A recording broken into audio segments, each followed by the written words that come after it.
Magandang hapon po, Pilipinas. Dahil nga po sa patuloy na pagtaas ng mga kaso ng COVID-19, nagkaroon po ng emergency na pagpupulong ang inyong IATF kahapon at nagkaroon po ng mga bagong rekomendasyon na naaprubahan na po ni Presidente.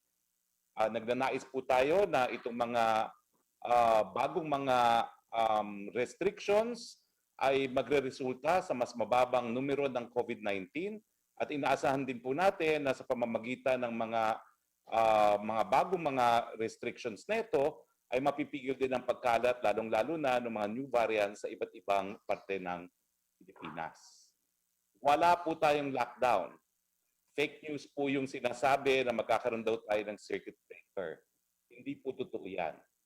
Ang Metro Manila po ay mananatili under GCQ, kasama po ang mga probinsya ng Bulacan, Cavite, Laguna at Rizal. Bagamat ang mga probinsya po ito kasama ang Metro Manila ay nasa ilalim ng GCQ, meron po tayong mga karagdagang mga restrictions. Ano po itong mga restrictions nito?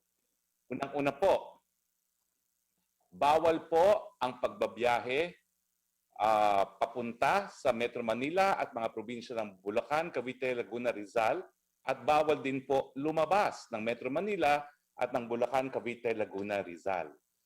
Magkakaroon po tayo ng parang bubble dito sa NCR at probinsya ng Bulacan, Cavite, Laguna at Rizal. Sino po ang pwedeng lumabas-pasok sa mga lugar na ito? Well, ito po yung mga tinatawag nating authorized persons outside of residence. Kasama po dito yung mga nagtatrabaho, kinakailangan ipakita lang po ang kanilang mga ID. Yung health and emergency frontline services personnel, mga taong gobyerno, at yung mga government frontline personnel, yung duly authorized humanitarian assistance actors, yung persons traveling for medical or humanitarian reasons, yung persons going to the airport for travel or abroad, anyone crossing zones for work or business and going back home, at saka yung mga returning overseas Filipinos and OFWs. Pangalawa po, ang ating pampublikong transportasyon po ay mananatili sa kanyang current capacity.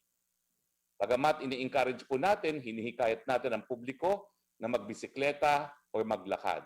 Pero wala pong pagbabawas sa public transportation. Para dun sa mga mananakay po na uulitin po natin yung tinatawag nating cardinal rules sa ating pampublikong transportasyon. Yung pagsusuot ng masks and face shields, yung hindi po pagsasalita at pagtatawag sa telepono, wala pong kainan sa pampublikong transportasyon. Kinakailangan po properly ventilated yung ating mga public utility vehicles. Kinakailangan po regular ang disinfection at wala pong pasahero na mayroong simptomas ng COVID-19 ang dapat pasakayan. At kinakailangan po mayroong appropriate physical distancing. Pinagbabawal po ang lahat ng mass at public gatherings, kasama na po ang religious gatherings. Yung tinatawag po nating KBL, kasal, binyag, at libing, ay pinapayagan po, pero hanggang 10 tao lang po ang pwedeng dumalo. Ulitin ko po, wala pong mass gatherings, kasamang religious gatherings. Ang KBL po hanggang 10 katao lamang. Lahat po ng ating mga industriya ay mananatiling bukas. Lahat po ng operational capacities ng essential and non-essential services and industries shall be maintained. Highly discouraged po yung mga personal or face-to-face meetings. Pinagbabawal po yung group meals in workplaces, yung pagkakain ng sama-sama, at highly encouraged po na tayo po lahat ay magtrabaho from home at kung kinakailangan makipagpulong, mag-virtual meetings na lang po tayo. Kinakailangan po, bagamat lahat ng industriya ay bukas, mahigpit na pagsunod sa minimum public health standards at yung mga opisina at mga factories kinakailangan well-ventilated, kinakailangan po merong isolation room at kinakailangan merong check palagi ng temperatura at check for symptoms at hindi dapat pinapayagang pumasok ang kahit sino na mayroong simptomas ng COVID-19. Now, iniinganyo po natin ang pribadong sektor na gayahin po yung work arrangements na pinatupad po ng ehekutibo, no? Ang ating executive secretary po ay nag-issue ng memorandum sa lahat ng executive branch of government na ilimita ang pagpasok kung kakayanin po, no, to 30 hanggang 50% of operational or on-site capacity. Well, ito po, it is where applicable kasi naintindihan naman po natin kung isang factory, hindi naman po pwedeng mag-work from home ang mga factory workers. Kung po pwede lang po, ilimita sana to 30 to 50% operational or on-site capacity. Now, pagdating po sa mga restaurants, ang papayagan lang po yung mga outdoor dining. Kinakailangan po talaga nasa labas. Hindi po enclosed, nasa labas. Hindi po muna natin papayagan sa darating na 2 linggo ang indoor dining, no? Ang takeout at ang delivery, yan po ay encouraged, no? So ulitin ko po, al fresco dining dapat nasa labas po, no? At para naman dun sa mga outdoors venue, maximum of 50% of the venue capacity po para sa dine-in restaurants, cafes, and personal care services. Now, kinakailangan po, hindi lang outdoors, no? Kinakailangan meron pong engineering and administrative controls na ilalagay po, no? At kasama na po dito yung paggamit po ng acrylic or similar dividers at lilimitahan po sa 2 tao kada lamesa, no? With appropriate sitting arrangements. Yung 1 seat apart in a diagonal configuration. Now, patutupad pa rin po natin ang curfew 10 to 5. 10 p.m. to 5 a.m. 10 p.m. to 5 a.m. Common curfew po ito sa Metro Manila, sa Bulacan, Cavite, Laguna, at Rizal. Siyempre po, exempted sa curfew ay yung mga manggagawa na nagtatrabaho ng gabi, yung mga cargo vehicles. Ulitin ko po, ang cargo vehicles, kinakailangan po wag nating i-impede. Kinakailangan paraanin natin sila. Ang public transportation, hindi po sila dapat i-restrict by reason of the curfew. Now, kinakailangan manatili po sa kanyang-kanyang mga tahanan ang kahit sino na 18 years old below or 65 and above. So lahat ng kabataan at lahat ng seniors, sa bahay muna po tayo. Lahat po yung merong mga tinatawag na immunodeficiency, comorbidity, or other health risk ay dapat nasa bahay na rin, kasama po ang mga buntis. So mga minor de edad, ang mga seniors, yung meron pong vulnerabilities dahil meron silang existing na mga sakit at ang mga buntis ay kinakailangan manatili sa kanilang mga tahanan. Siyempre po, kapag naman ang senior ay indispensable dahil po siya ay nagtatrabaho or kung kinakailangan lumabas para dun sa kanyang mga essentials, goods and services, po pwede naman po silang lumabas. Para dun sa mga nagtatrabaho, kinakailangan ipakita lang po kanilang mga work ID. Now, yung mga seniors po natin, po pwede naman po kayong lumabas para mag-exercise, no? So ito po ay para sa exercise lamang. Hindi talaga kayo po pwedeng mag-malling unless pupunta kayo para bilhin ang inyong mga essential goods, no?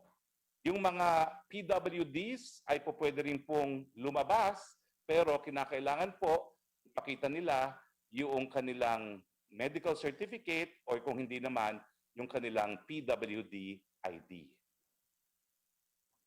Now,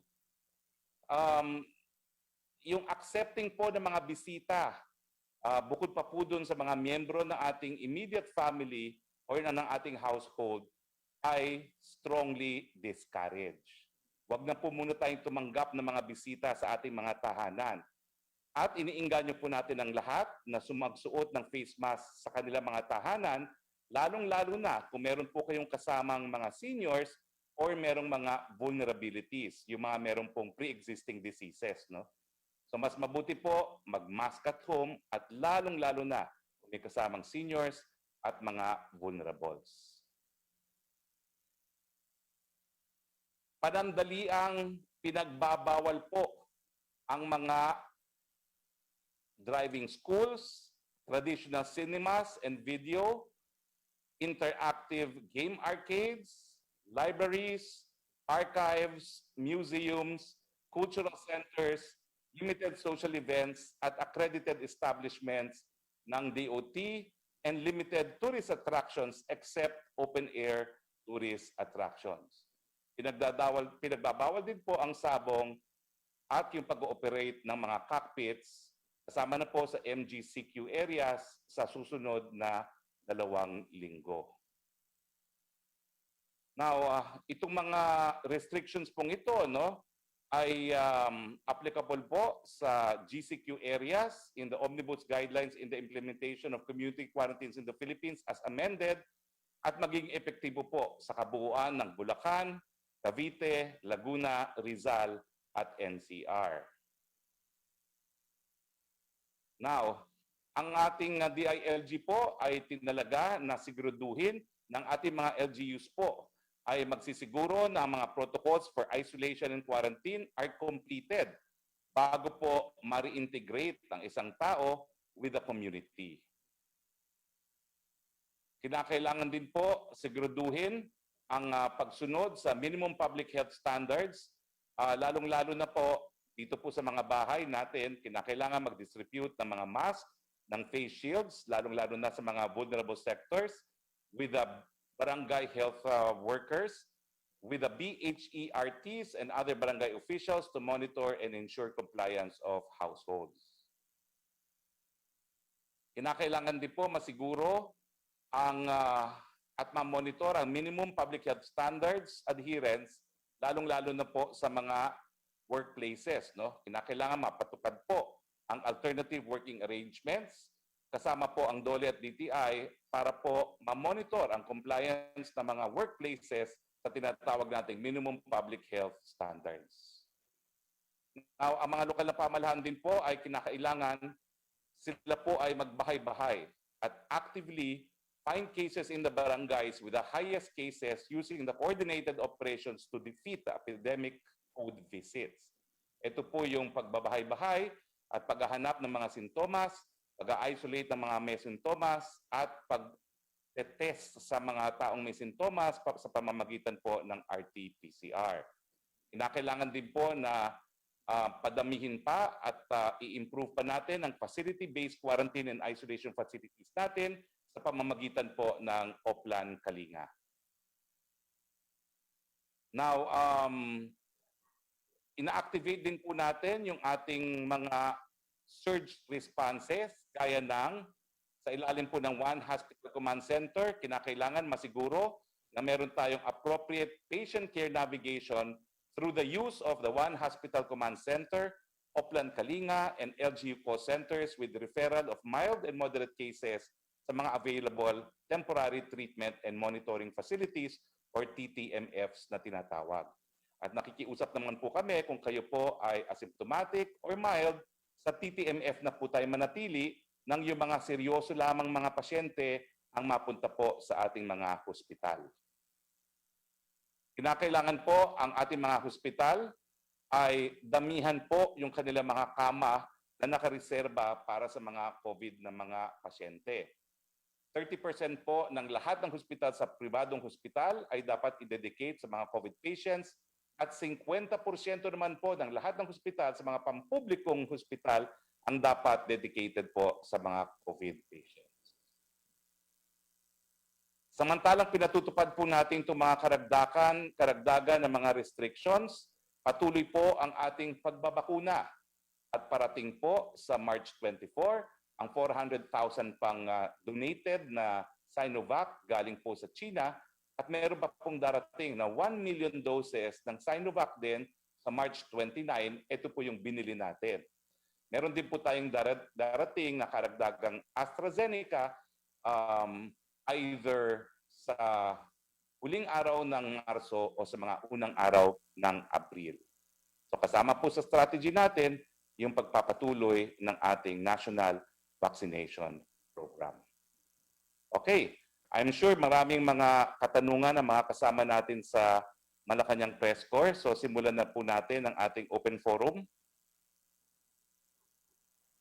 Yes, Secretary Roque, good afternoon Sandali po. lang po Sandali lang po, hindi ko kayo na... Yan, go ahead Yan, please. okay na, Secretary Roque, si Rocky po ito. Yes, go ahead, Yusek Rocky. Ano po yung mga katanungan natin?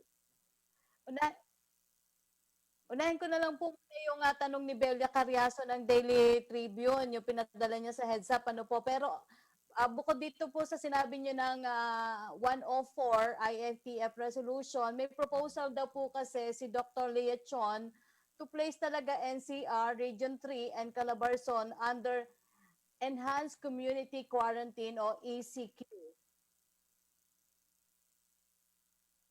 Ito na po yung naging rekomendasyon ng IATF at inaprobahan na po ng Presidente.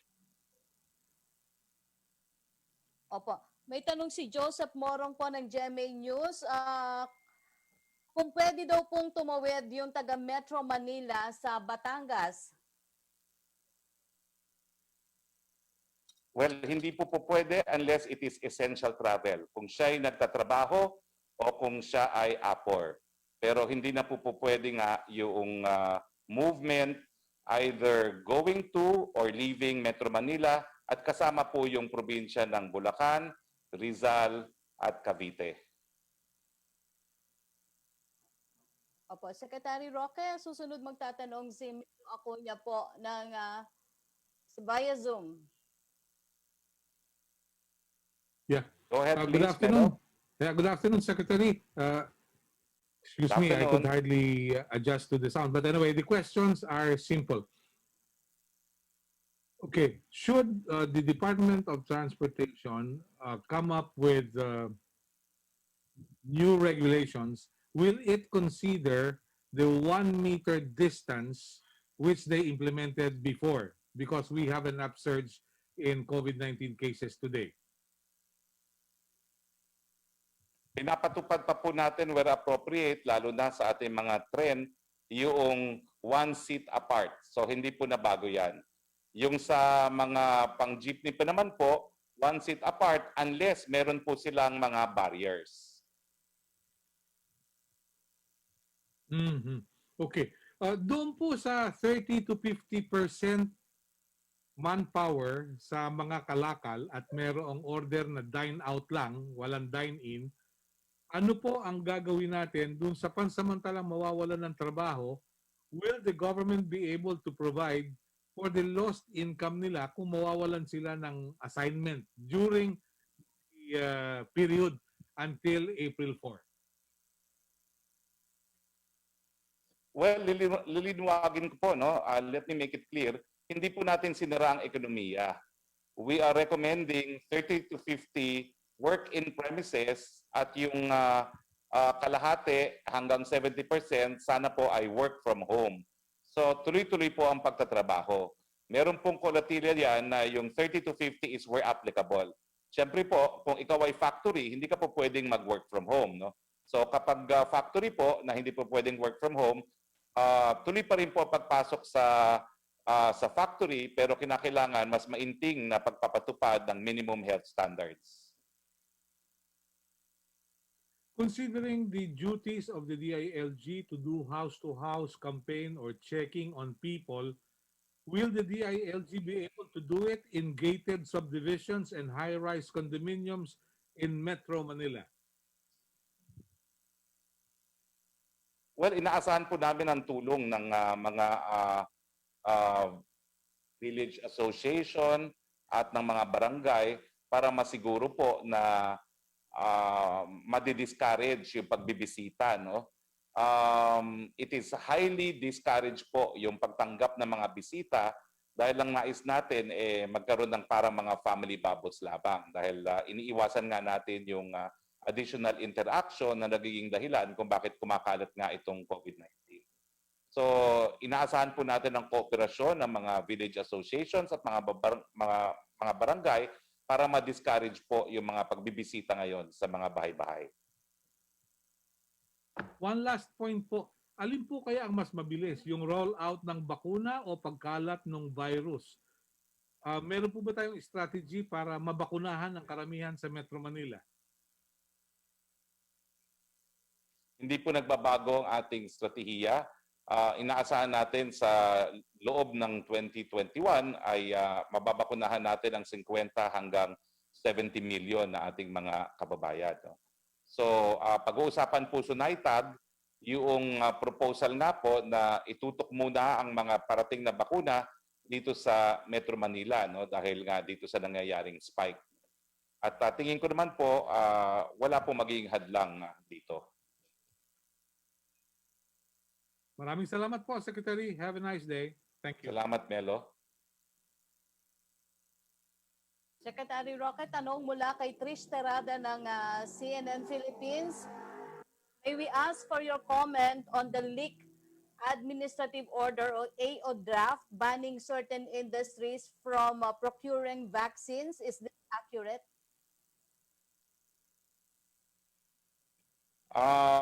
Narinig ko na rin po yan, pero yan po ay pinag-aaralan ngayon. No? Meron po kasi tayong mga batas na in place na sinasabi nga na hindi dapat tumatanggap sa ilang mga industriya. No? Kasama na yung mga gumagawa ng milk products at saka ng tobacco. No? Pero sa panahon ng pandemya, lahat po yan ay susuriin at rerepasuhin dahil mas maraming bakuna ang mapaparating natin, mas mabuti para sa ating bayan. So this will be discussed po, not only in the IATF, but in all branches of government that needs to discuss this. From Tina Mendez, paano daw po ang intercity travel within the bubble area? Bawal pa rin po ba? At paano daw po babalik from province, say coming from Batangas going back home to Quezon City between March 22 to hanggang April 4? Unimpeded pa rin po ang travel within the bubble area. Yung mga pauwi po, karapatan nyo po yung umuwi. Pero yun nga po, no, kinakailangan magpakita kayo ng ID na magpapatunay na kayo residente ng Metro Manila o kung saan man kayo uuwi. From Joseph Morong po, bawal po bang umuwi sa probinsya for Holy Week? Bawal na po ngayon lumabas ng Metro Manila simula bukas for Holy Week. Kinakailangan essential travel lang po. Opo. Secretary Roque, susunod na magtatanong si Mela Lesmora sa PTV. Mela? Go ahead, Mela. Hi, good afternoon, Secretary Roque. Una lang po, follow-up sa mga inilatag nating rules. May ilang kababayan lang po tayo nagtatanong kung mas mahigpit itong version ng GCQ. Bakit daw po kaya hindi MECQ ang idineklara ng IATF at ni Pangulong Duterte? Well, ito po ay GCQ na mayroong mga karagdagang mga restrictions. No?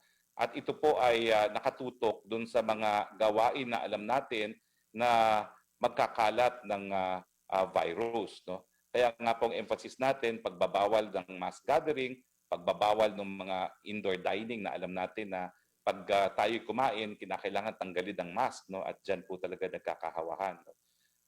Pero at the same time po, hindi po tayo nag-economic lockdown dahil bukas po rin po mga industriya, bagamat ini-encourage nga natin yung work from home kung po pwede at pinapainting natin yung minimum health standards sa mga lugar na hindi po pwedeng mag-work from home.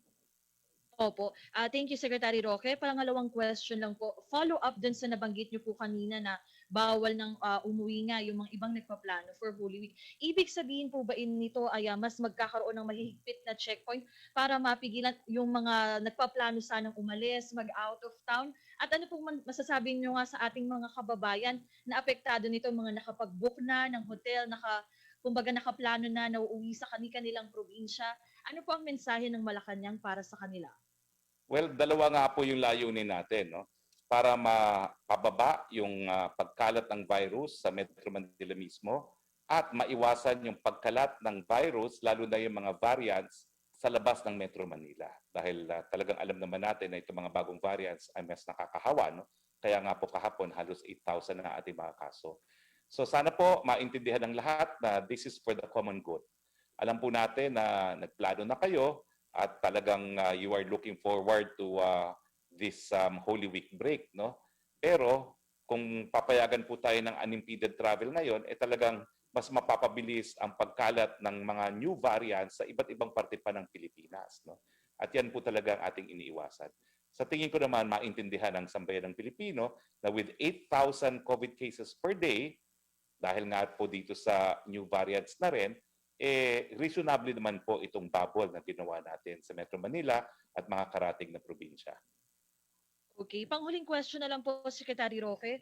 Base sa inyong huling pakikipag-ugnayan kay Pangulong Duterte, ano pong masasabi niya dito nga sa sunod-sunod na matataas na naitatalang COVID-19 cases sa bansa? Well, hindi nga po pwede na wala tayong gagawin at kaya nga po minabuti natin na magkaroon ng ganitong rekomendasyon na pinag-aralan naman po ng mabuti ng Presidente at pinapatupad na ngayon. Okay. Thank you so much, Secretary Roque. Salamat, Mela. Secretary Roque, from follow-up ni Joseph Morong, included pa daw po yung air travel sa ban.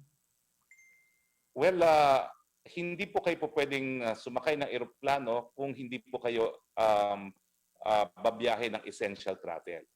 Kung hindi nyo po mapapakita na kayo magtatrabaho sa lugar na pupuntahan ninyo o kayo ay health worker na nagtatrabaho doon sa lugar na yon, hindi rin po kayo mapapayagang sumakay ng eroplano. So ulitin ko po, bagamat hindi po natin kinakansila ang lahat ng mga flights, hindi rin kayo makakasakay unless mapatunayan ninyo na essential ang inyong travel. At ang turismo po, ulitin ko po, is a non-essential activity.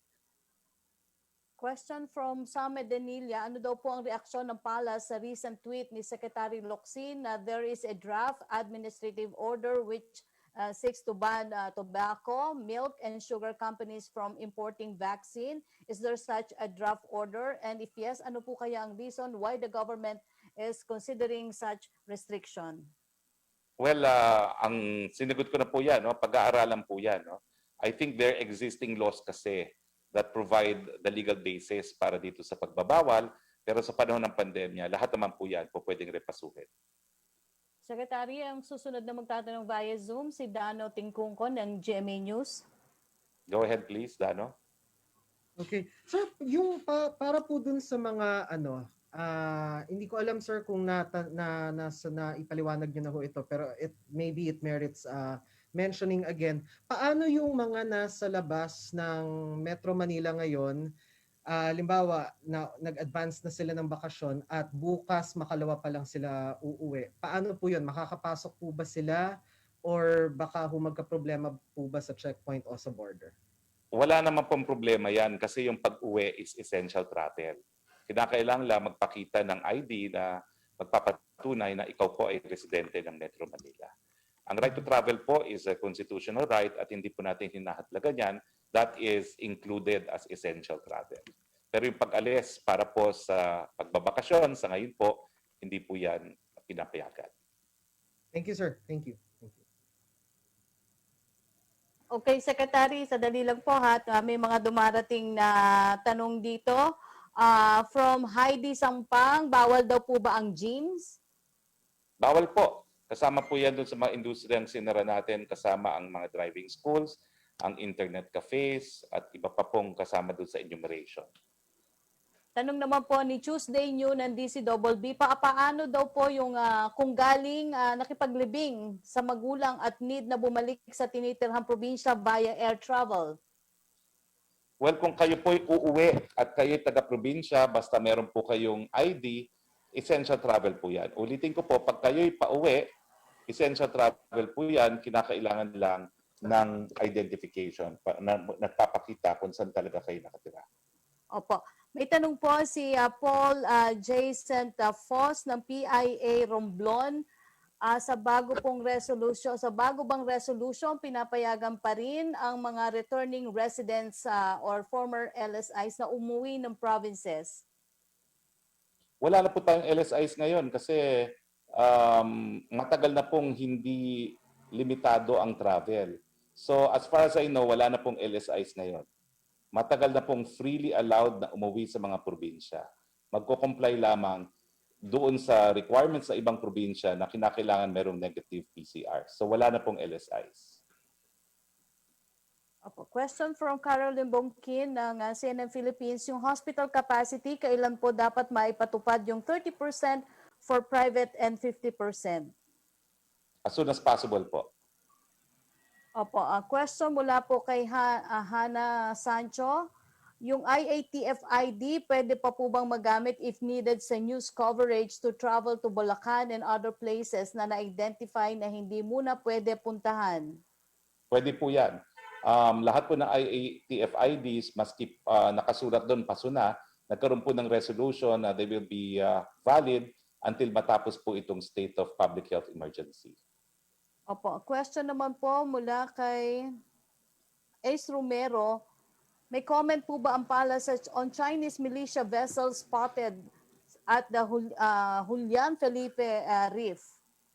Pinababayaan ko na muna po sa DFA yan, nakatutok lang po muna tayo dito sa COVID. Si Opo, Secretary Locsin na po ang sasagot dyan.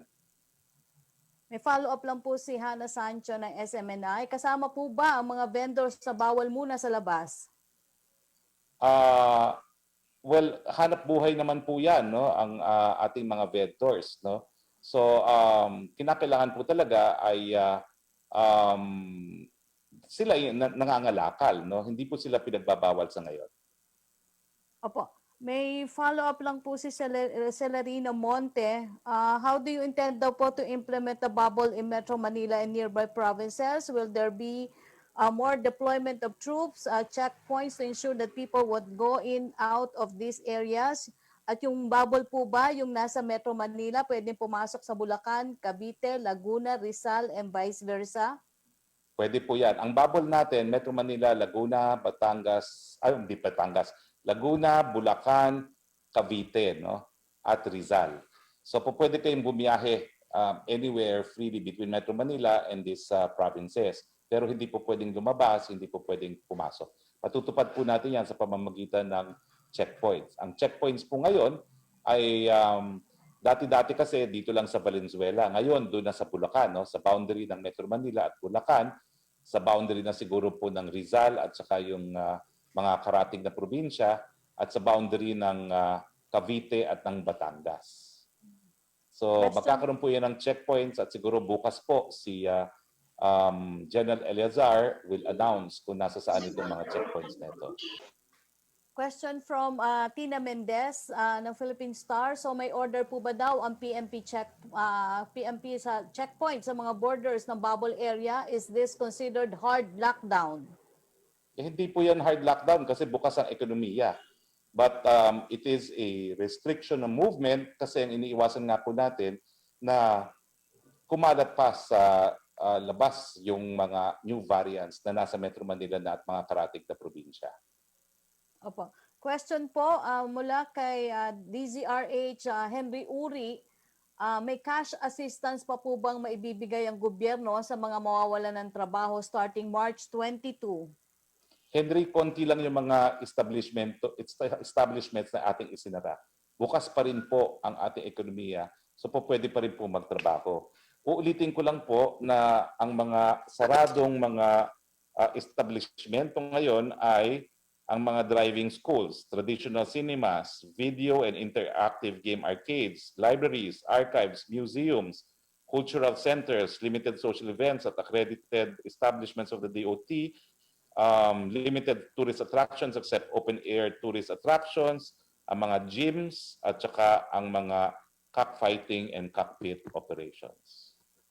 Bukod po dyan, lahat naman po ay bukas at po pwede po magtrabaho, hindi lang po pwede lumabas, hindi lang po pwede pumasok sa Metro Manila at mga karatig na lugar. Hindi po yan hard lockdown. Opo.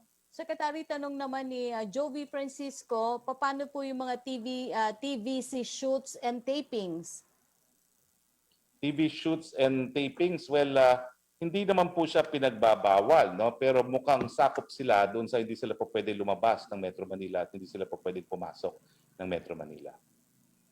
Opo. Question from Joseph Morong, yung PRC board for April, ano po ang direksyon ng IATF?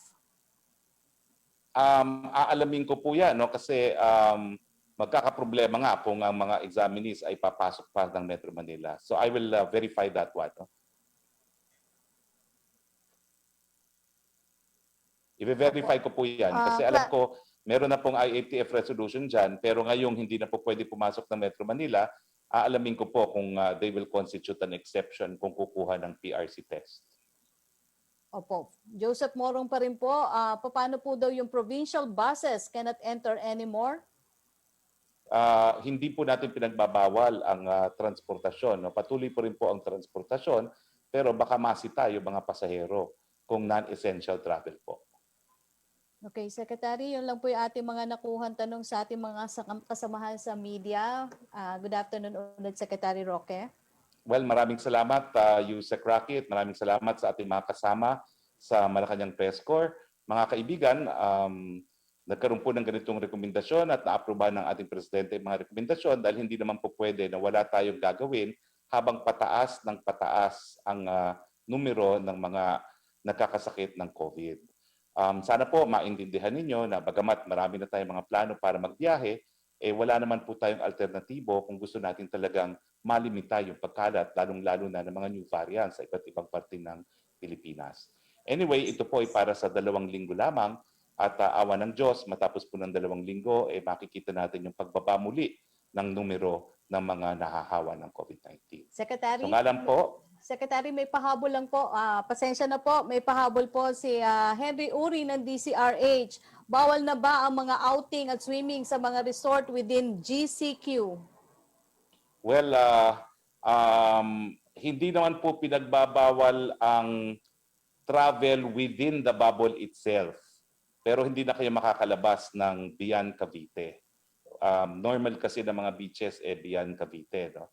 So, bubble lang po talaga yung ating ini-impose ngayon. No? Dahil hindi nga po pwedeng kumalat yung virus outside of Metro Manila and the adjacent provinces. So kung wala na pong mga katanungan, Paano daw po, Secretary, yung parlor? Sabi ni Joseph pa rin. hindi pa naman po pinagbabawal.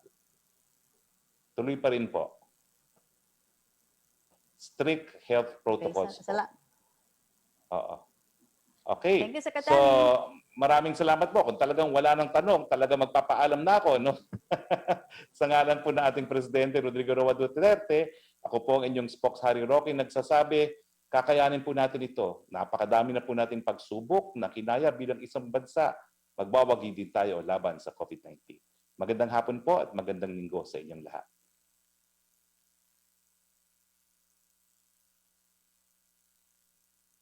Okay, thank you very much.